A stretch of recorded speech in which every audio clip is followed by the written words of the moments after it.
I came to Davos and told you that our house is on fire.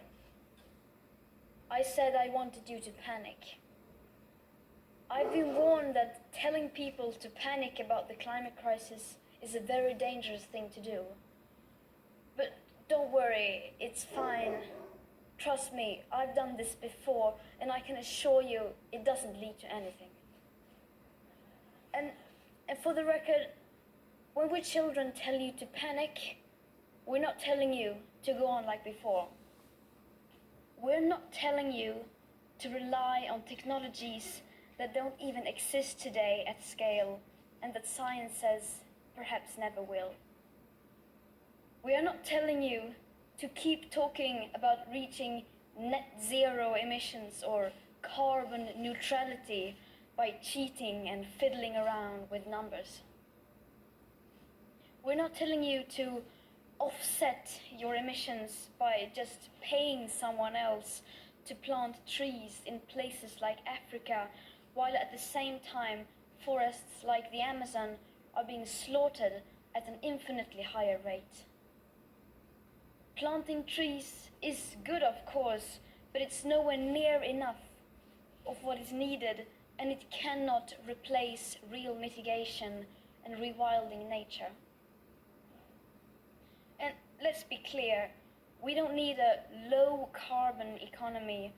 We don't need to lower emissions. Our emissions have to stop if we are to have a chance to stay below the 1.5 degree target. And until we have the technologies that at scale can put our emissions to minus, then we must forget about net zero. We need real zero. Because distant net zero emission targets will mean absolutely nothing if we just continue to ignore the carbon dioxide budget that applies for today, not distant future dates.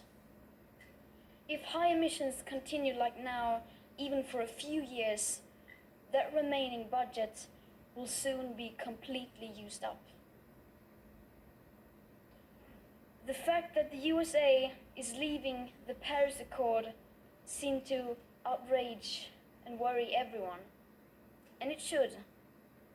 But the fact that we are all about to fail the commitments you signed up for in the Paris Agreement doesn't seem to bother the people in power even the least. Any plan or policy of yours that doesn't include radical emission cuts at the source starting today is completely insufficient for meeting the 1.5 or well below 2 degree commitments of the Paris Agreement. And again, this is not about right or left. We couldn't care less about your party politics. From a sustainability perspective, the right, the left, as well as the center have all failed. No political ideology or economic structure has been able to tackle the climate and environmental emergency and create a cohesive and sustainable world. Because that world, in case you haven't noticed, is currently on fire. You say children shouldn't worry. You say, just leave this to us. We will fix this. We promise we won't let you down. Don't be so pessimistic. And then, nothing. Silence. Or something worse than silence.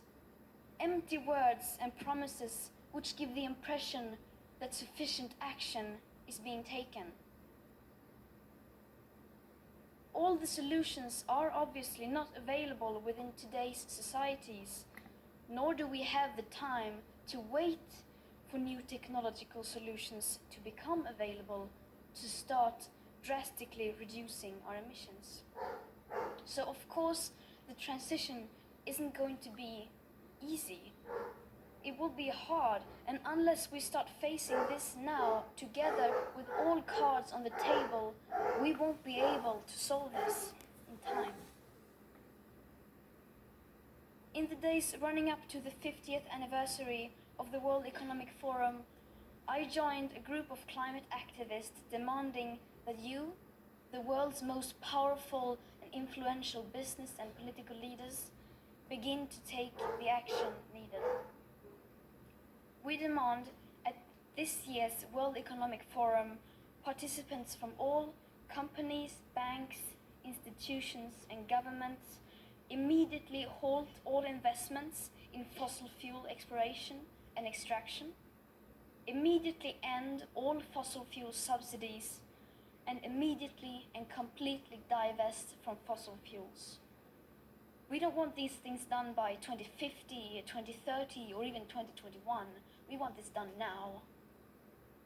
It may seem like we are asking for a lot, and you will, of course, say that we are naive.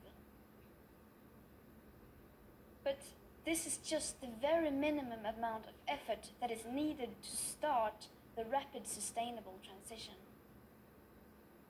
So either you do this, or you're going to have to explain to your children why you are giving up on the 1.5 degree target. Giving up without even trying. Well, I'm here to tell you that, unlike you, my generation will not give up without a fight. The facts are clear, but they are still too uncomfortable for you to address. You just leave it because you think it's too depressing and people will give up. But people will not give up. You are the ones who are giving up. Last week, I met with Polish coal miners who lost their jobs because their mine was closed. And even they had not given up. On the contrary, they seem to understand the fact that we need to change more than you do. I wonder, what will you tell your children was the reason to fail and leave them facing a climate chaos that you knowingly brought upon them? That it seemed so bad for the economy that we decided to resign the idea of securing future living conditions without even trying? Our house is still on fire. Your inaction is fueling the flames by the hour. And we are telling you to act as if you loved your children above all else. Thank you.